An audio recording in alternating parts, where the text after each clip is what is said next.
they live for their families, they die for their families. If you meet a stranger and you try to talk to them, they might do something like this. You hardly ever get refused service. Although they don't understand you, they will try to help you. I might have a picture this side so that you have an idea of what a squatting toilet looks like. Hi Bolovies, welcome to Community Living with your girl Malebo. If you're new to the channel, please remember to subscribe, and if you're stopping back by and continuously supporting the channel, you know the jingle by now, so sing along with me. Welcome back, welcome back, welcome back. Thank you to each and everyone that has been liking, commenting and sharing. You know the deal, you know the deal. So if you haven't clicked the subscribe button but you've been here before, this is definitely a perfect opportunity. So I'm gonna wait for you to click that subscribe button. Alright, so we are going to go on to the topic, which is about culture shocks within China. It's been over 6 months since I've been here, so I'm gonna share a couple of culture shocks that I experienced when I got here, and yeah, maybe some good ones, some bad ones. Before we get there, let's have a short prayer. For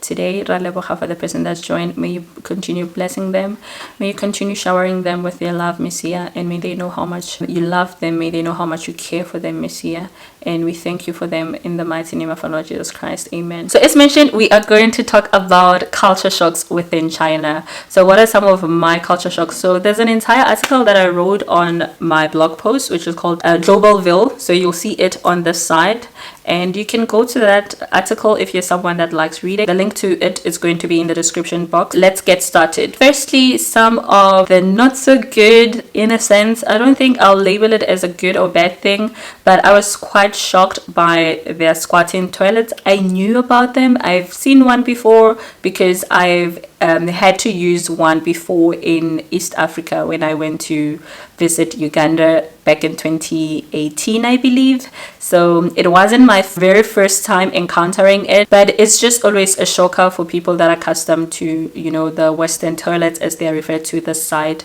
And yeah, a lot of the public spaces that you go to will have majority squatting toilets and 1 or 2 normal Western toilets.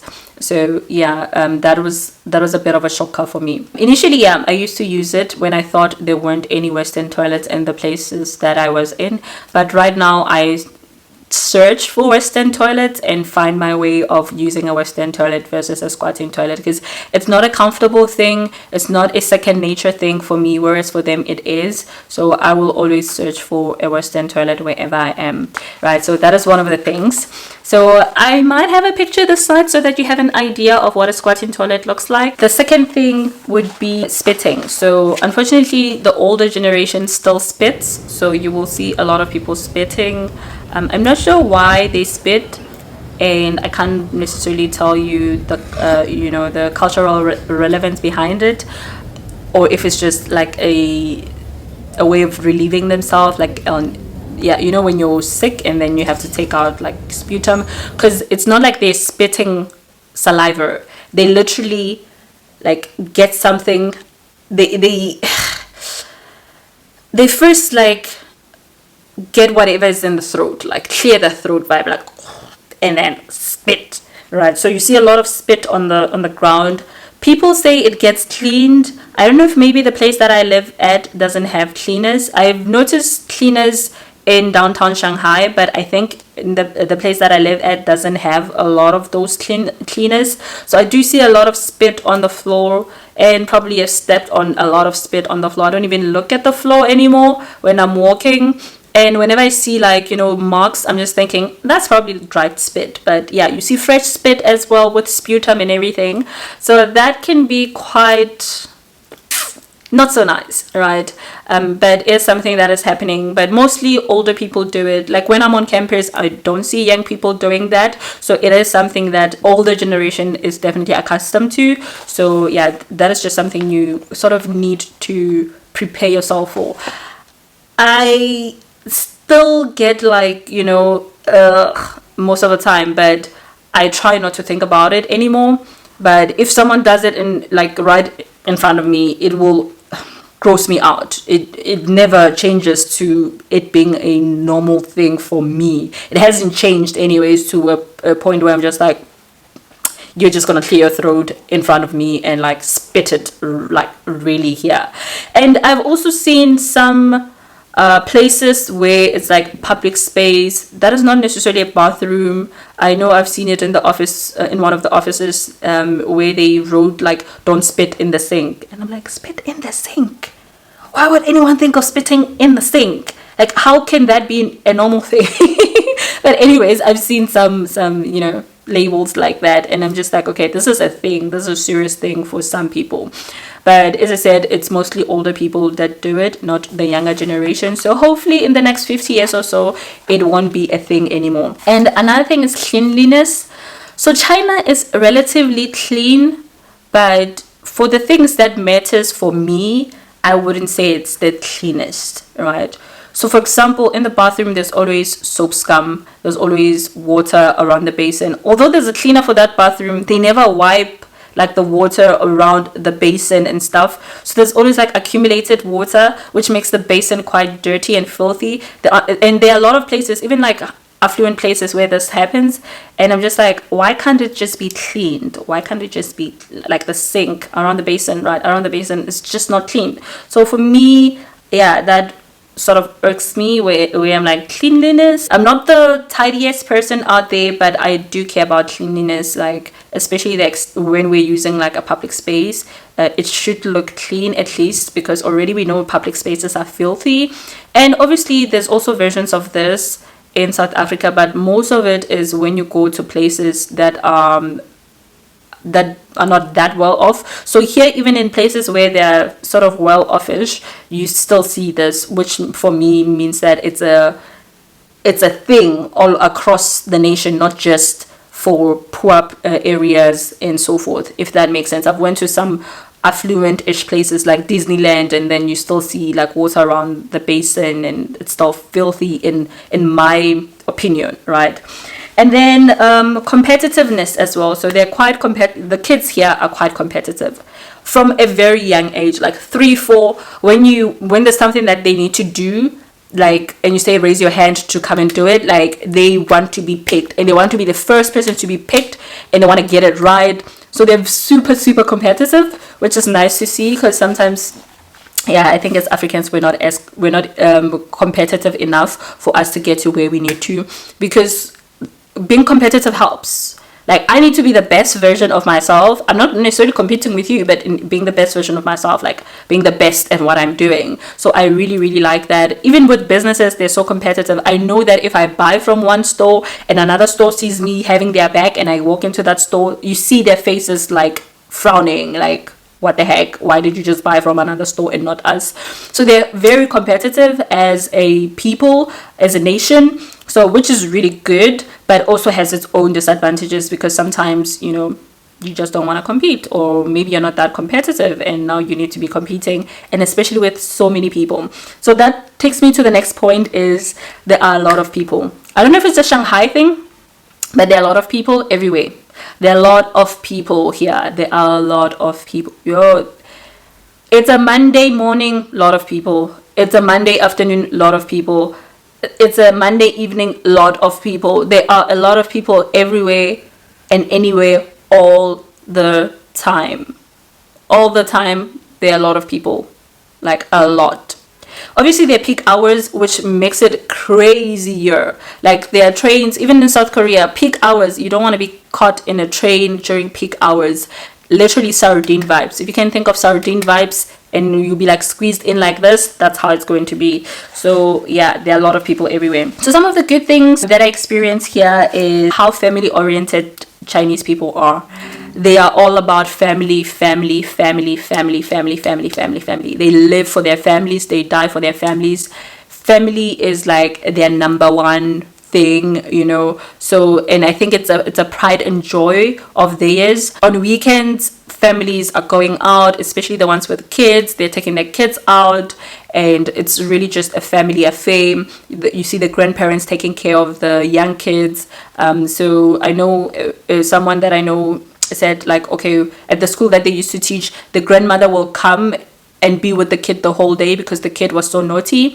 So the grandparents like take care of the small kids, right? So instead of just them having a nanny or whatever, you'd find that the grandparents' responsibility is to take care of those small kids. They are spoiled. The kids are spoiled rotten. They are spoiled rotten, but they are also expected to do heavy lifting, things like going to school from a very young age. By 3, they're already learning a lot of things that in our countries maybe we'll just be like, they're 3, they don't need to learn, like they don't need to be at school on a Saturday. Like on Saturdays, I don't know about Sundays, because yeah, actually even on Sundays they're there being taught, like Monday to Friday, probably 8 till 9. These kids are learning.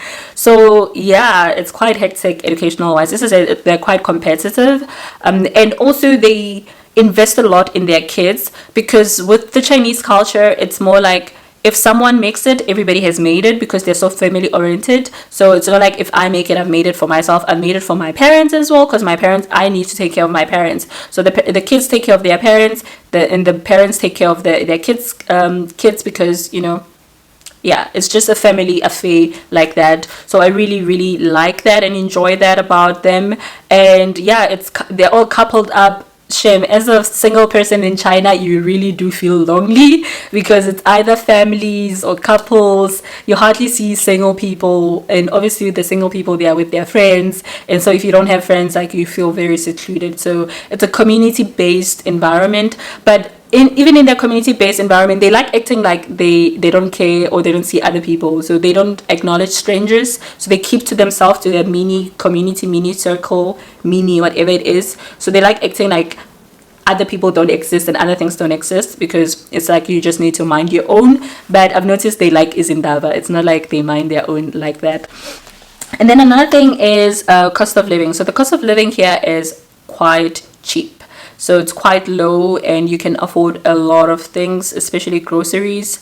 And also the transport system is quite affordable, and you can also get your way around. Like, you can get from point A to point B with ease, especially if you know how to use different transportation modes. Like, for example, if you know how to use a bicycle, when you get to like your last mile, you get off a bus, and then maybe next to the bus station there are bicycles, and you can take the bicycle to another location. So that's how basically things here work, where you don't necessarily need a car to get from one place to the other, and transport is cheap, right? You can go for a trip that's probably going to take 3 hours, and you only pay about 26 bucks, because they have very big cities. Some of their cities are the sizes of countries. Another thing is their sales assistant. So Chinese people, if you meet a stranger and you try to talk to them, they might do something like this to you, because they just don't want to speak English, or don't feel confident or comfortable speaking English. And especially if they don't need to interact with you, that's how they might act towards you. But the sales assistants will always with a smile assist you. So I really like that about being here, that if you walk into a store, you hardly ever get refused service. Although they don't understand you, they will try to help you. But when you are maybe just trying to speak to a random stranger, like, hi, like, I don't know where I'm going, please help me understand this and that, you're not going to get the help you need. But if you go to, maybe, let's just say you're at a train station and you go to bus drivers, they'll try to help you. If you are at did I say train station and bus drivers? I'm not sure which one I use. Okay, if you're at a bus station and you go to bus drivers, they'll help you. If you're at a train station and you go to the train assistants, or the people that work at the train station, they will help you. But if you ask a random stranger a question, they're not gonna help you. They're just gonna go like, even if like you tell them that you can translate, they're just gonna go like, and that makes them look like they're not friendly, but they're just scared of the language versus anything else. Chinese people don't like to disappoint another person, so don't take it too hard and be like, oh, these people are so harsh, or they're rude, or they're not friendly. When I talk to my students, they believe that Chinese people are the friendliest, and as a foreigner, I don't necessarily agree. Not that I don't necessarily agree because of my experience, but I understand that my experience is based on the language barrier part, right? So if I knew how to speak Mandarin, and I was like, I would ask them a question in Mandarin, they probably will answer. But the fact that they thinking, oh, you expect me to speak English and I can't speak English, or my vocabulary is limited, I rather just go like, no, I'm not gonna entertain you in that way. So that's how I've found it to be. As I said, it's not a friendly or not friendly type of thing. It's more of they don't feel equipped to speak to you and assist you, especially in the language that you're speaking in. But if you were speaking Mandarin, then it's a friendly thing. So it's a language thing more than a friendliness thing. So do forgive any person that you meet that just goes like it's so rude, honestly, because I know in Africa, even if the person doesn't know how to speak English, they will always try and help a stranger. So that's not the case here. So I don't know why it's like that, but I think it's a cultural thing. Maybe with the whole concept of face is the cultural practice that they practice here. So face is, you basically need to keep a good reputation with everyone around you, especially the people that know you. So I think with strangers, it doesn't matter because you don't know this person. So they rather just be like, okay, I can't necessarily help you, so just, go to another person type of vibe. So that's how maybe it works. But yeah, so those are some of the things that I've picked up. There are quite a number of other things. I think the article highlighted a lot more things like food. Yeah, that's what I know so far about China, what I've experienced so far. And tell me which one you were a bit shocked about and which one you already knew about in the comment section. And if you want to understand anything about China and the life here, do comment down below. So thank you, Bolovies, and may God bless you and keep you. May his face shine upon you and be gracious unto you. I love you, but he loves you more. Mwah.